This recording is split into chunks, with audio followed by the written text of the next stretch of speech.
I've lived in New Jersey my entire life, and I know lots of interesting people. Artists, musicians, actors, business owners, and politicians. So my goal is to introduce some of the most interesting people who have ties to New Jersey. Either they live here, they work here, they went to school here, whatever tie I can think of. Many of these people are not well known even in New Jersey, but I'm going to change that because I'm Lucille Losapio, and this is the best of Not So Famous in New Jersey.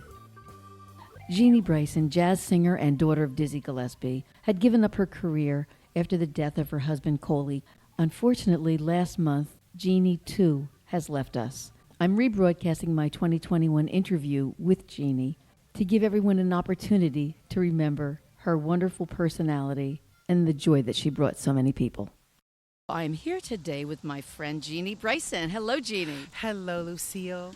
It's so good to see you. We've known each other a long time. Yes. I know everyone asks you about being the daughter of Dizzy Gillespie and how that's helped your career, but what I want to know is how that's hurt your career.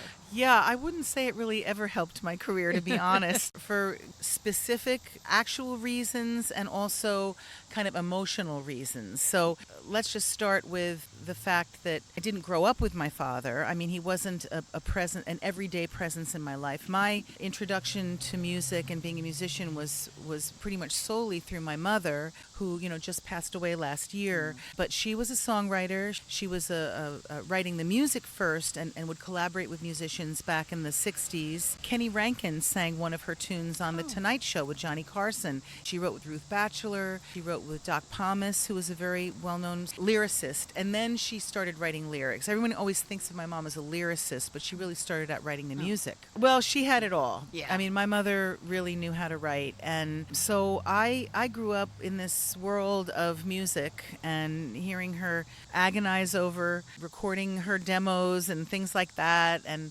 so it was really my mom, 100%. And I've always said that. And this is actually the first interview I've done since she's not here. So she really was the person that encouraged me, taught me the songs, helped me in every way.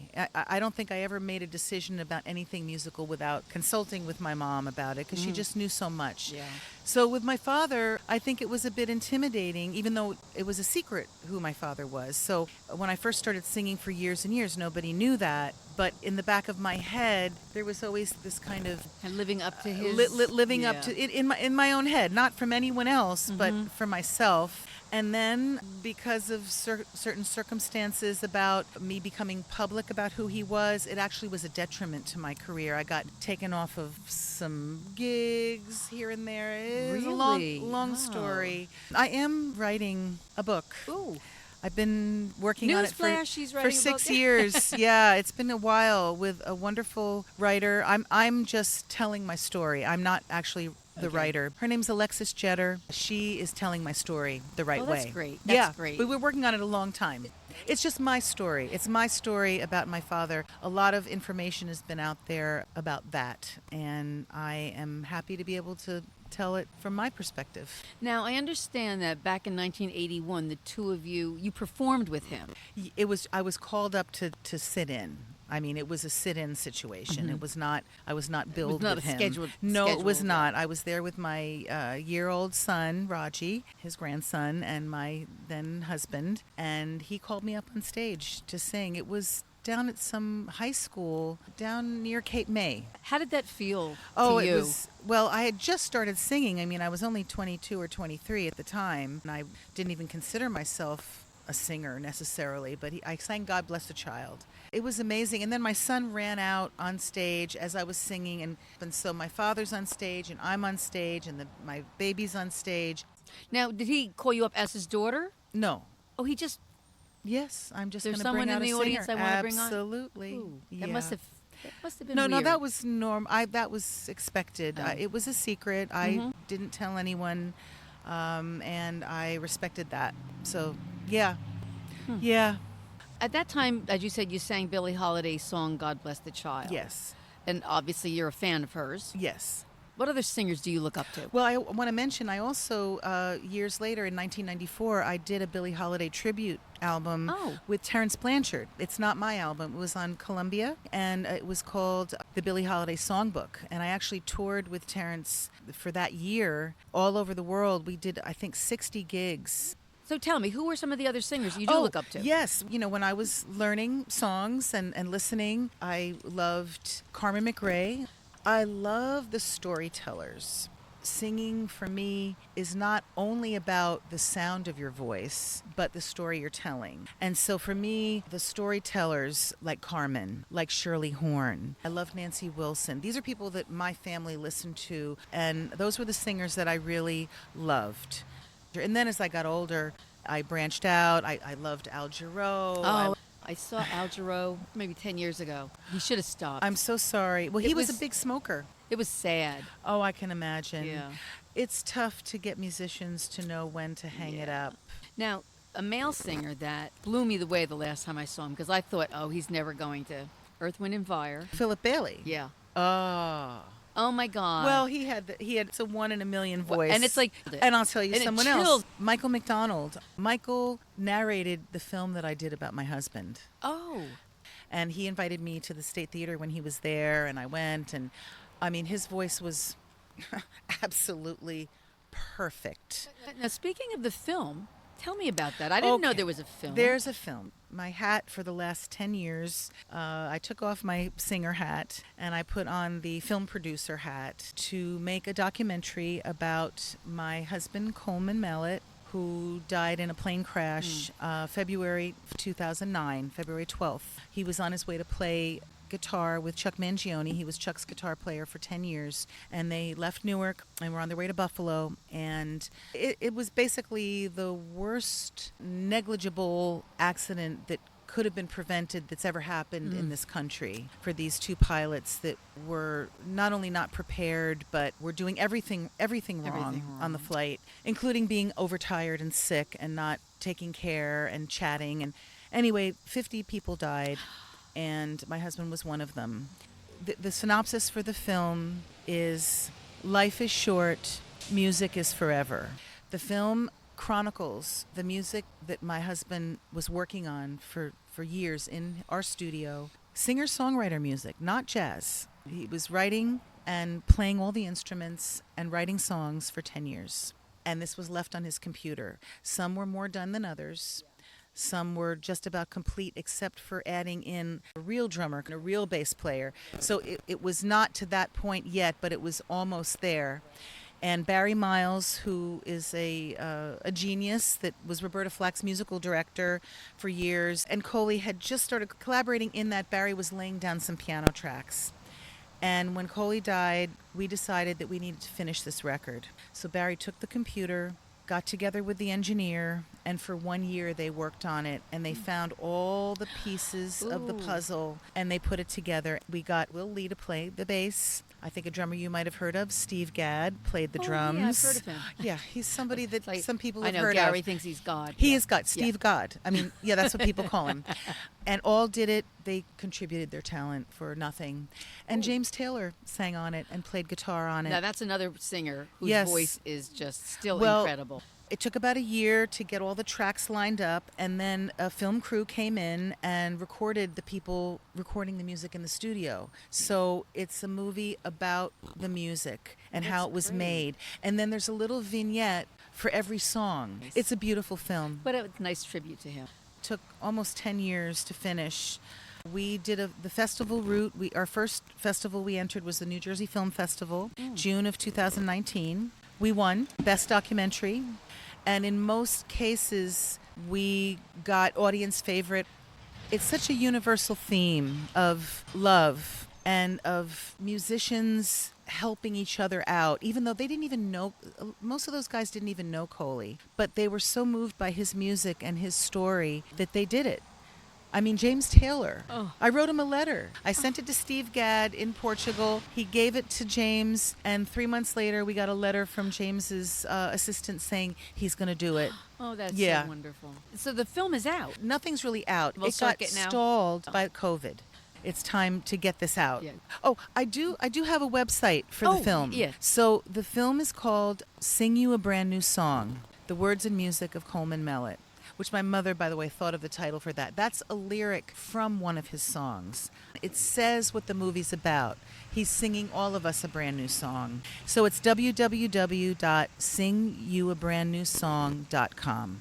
Great. Now, you said you're not singing anymore.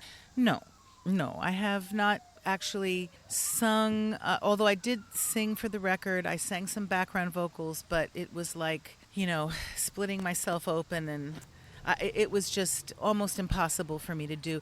The trauma of losing Coley in that way, it paralyzed me for so long. I haven't flown since 2009.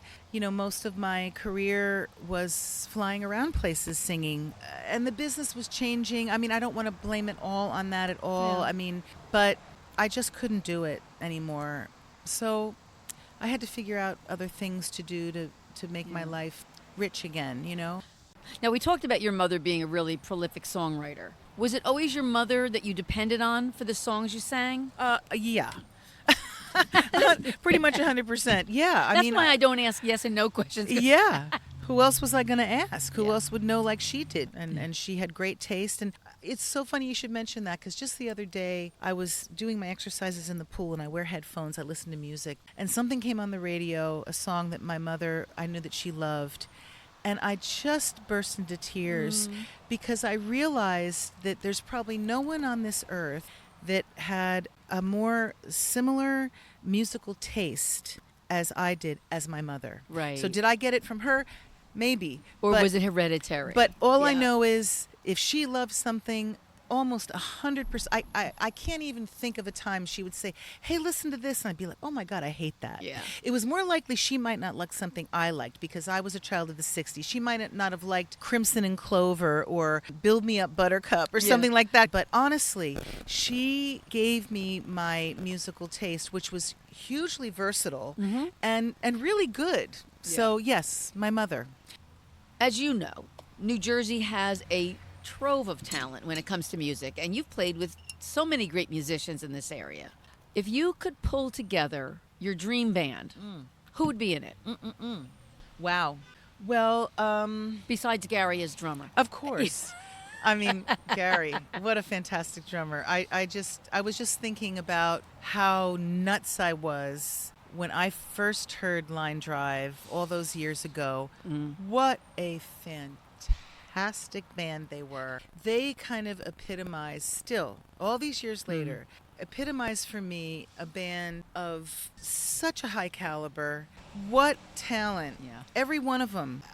Honestly, in all these years, I would be hard-pressed to find another band that were as good, really, as they were as a individuals and together. Yeah. But, I worked for 20 years with the same people. So as much as I love this one and that one, I mean, my guys, Ted Brancato on piano. Oh, he is really good. Cliff Schmidt on bass, Andrea Valentini on drums, Rudy Petschauer. We traveled all over the world together. And in fact, one of my records, my last one, I remember my manager wanted me to hire the hired guns. I Right. had Kenny Barron on my first record.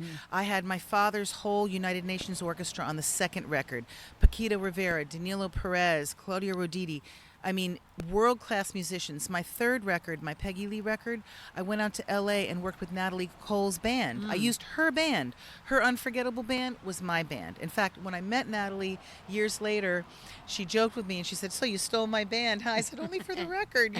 She was very sweet. But for my fourth record, I wanted to use my guys. And I actually had an argument with my manager, and they're like, well, you need some names. And I'm like, no, not for this one. I've done 3 records like that. Yeah. So I have to say, my guys, they're the cream of the crop, and I would still work with my guys if I had the inclination to open my mouth again and start singing again. Now, you mentioned Livingston College. I'm Yeah. going to go back to that. Sure. That was really a hotbed of great music and Sure great was. musicians. Who were some of the people you met there who influenced you? Well, I met Terrence Blanchard there, and of course, he hired me to do the Billie Holiday Songbook, which was huge. I was singing in Manhattan at a place called Sign of the Dove, and I had every Wednesday night for a year with a pianist named Lynn Ariel and her trio. And in walks Terrence. And he said, "Oh, I heard you were singing here, and I wanted to come check you out." Well, he was kind of auditioning me for the Billie Holiday Songbook. I did not know that. So I just sang, and like 3 days later, he calls me and he says, "I want you to sing on this record. We're recording in 2 weeks with an orchestra." Unbelievably, none of the songs that he wanted me to sing, I sang. They were all brand new to me. It was psychologically a little crazy for me. I mean, I was shedding like crazy, singing them in my head constantly. And now that when I listen back to the recording, and then I think of where I ended up after touring with him for that year, I had wished that I had recorded after, yeah. but I did okay. I did okay. I mean, there's some singers out there that sound like they're channeling Billie Holiday. I mean, it's uncanny, but I didn't want to be an imitation. Right. So I think I still sound like me, but I was trying to evoke her. So other than your son, what's your biggest accomplishment? I think I've been a really good friend to my friends, and I think I was a good daughter and a good granddaughter. I'm grateful for that ability to have been there for them. I feel very lucky for the accomplishments that I've had. I never really think of them as accomplishments. I kind of fell into singing. I kind of opened my mouth and started singing and got gigs right away. Back then, there were places to play. Oh, yeah. If you were a 22-year-old and could carry a tune and had some great musicians, you could go work in a place for a year and get paid $100 a night. And, that's what they're still making. They sure are. My mother and I used to joke about that. In 1980, I made $100, and guess what? If I go down the street tonight and You'll work, make I make $100. Yeah. It's the only business like that in the world, but I know I worked really hard for it, and I worked and got better from working with people that were better than me and that people that were encouraging me. I mean, Kenny Barron recorded me in 1990 before I even had a record deal because he liked the way I sang. He paid me to sing on a recording, for God's sake. I used to laugh and say, who gets paid by Kenny Barron to sing? Most people pay Kenny Barron to play, but Kenny, he was my keyboard harmony teacher in Livingston. I mean, some incredible experiences. I played in Brazil on the beach in Rio, and Ted and I were there for 3 weeks playing, and that was the culmination of our trip. And as we left, as we were finishing the gig, people are screaming, we love you, don't stop. And Ted and I are crying. I mean, it was like the most emotional thing. My tour in Japan, I did the Fujitsu Jazz Festival with my husband, and we were in between Michael Brecker and Kenny Barron. I mean, I've had the most amazing experiences. I played in Uruguay on a dairy farm where 200 cows came up and were listening to the music, and I'm watching the cows all walking over to listen to the music. Oh, that's so great. I mean, the experience. The universal language. The universal language. Your biggest regret? I don't have any regrets. No regrets. Now, why don't I have that? Maybe I'm living in a world with rose-colored glass. I am a glass half full person. That may be why I don't think about regrets. That's not how I operate. And I'm grateful because I think people that are immersed with regret and sadness are generally sad and regretful. Yeah, unhappy people. And and I'm trying not to live my life like that. Well, this podcast is about the arts in New Jersey. And so, of course, people that I'm interviewing mostly still live in New Jersey. Have you ever lived in New York? No. I've lived in New Jersey pretty much my whole life. I only live a block away from the house I grew up in. I mean, I'm a Jersey girl for sure. So, last question. What is the most wonderful thing that came to you as a result of being a performer? The most wonderful thing was being in other places in the world and experiencing the culture and the people. And that I know I get from my father, because my mother and grandmother were home buddies. They were people that did not travel. And my father traveled over 300 days a year for like 70 years or something.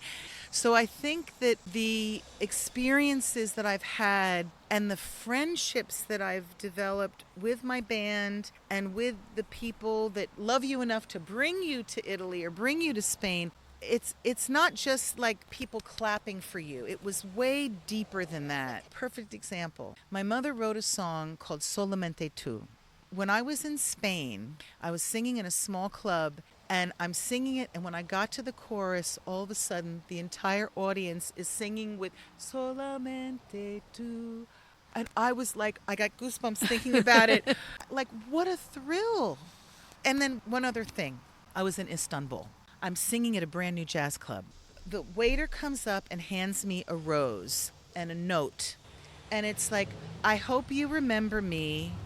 I can't think of his name. Anyway, when I used to sing in Princeton, there was a Turkish guy that lived in Princeton for a year for business. He used to come to see me every week for a year. Then he went back to Turkey. He saw I was going to be there. So in the audience, and I open it up, and I look up, and then he's in the audience with his wife. I hadn't seen him in, I don't know, 12 years. And I bring him up on stage, and I hug him, and I say, he used to see me sing in New Jersey. It was just completely coincidental. Here I am making this connection. I'm in freaking Turkey, in Istanbul, in a jazz club. Isn't that? That's just great. And then one other one. I was in Greece. I'm singing. A couple comes up to me. They say, you don't know us, but your father is the godfather to our baby. And he told us all about you. And he pulled out his wallet and showed us a picture of you. This is after he died. I never, ever knew that he had a picture of me that he would show somebody. Can you imagine what that did to me? What a nice... These kinds of things. If I wasn't singing, none of those things would have happened. Jeanie, so, thank you so much for coming Lucille, today. What a wonderful thing to see you. You look marvelous. Thank you, darling. Gary, you look marvelous as well. It's so good to see you. I'm thrilled to do this, and we'll keep in touch. Yes. Where else can you hear scintillating conversations with interesting people with ties to New Jersey except for here? You can't, and that's why you should subscribe and listen to every episode. I'm Lucille Osapio, and this is the best of Not So Famous in New Jersey.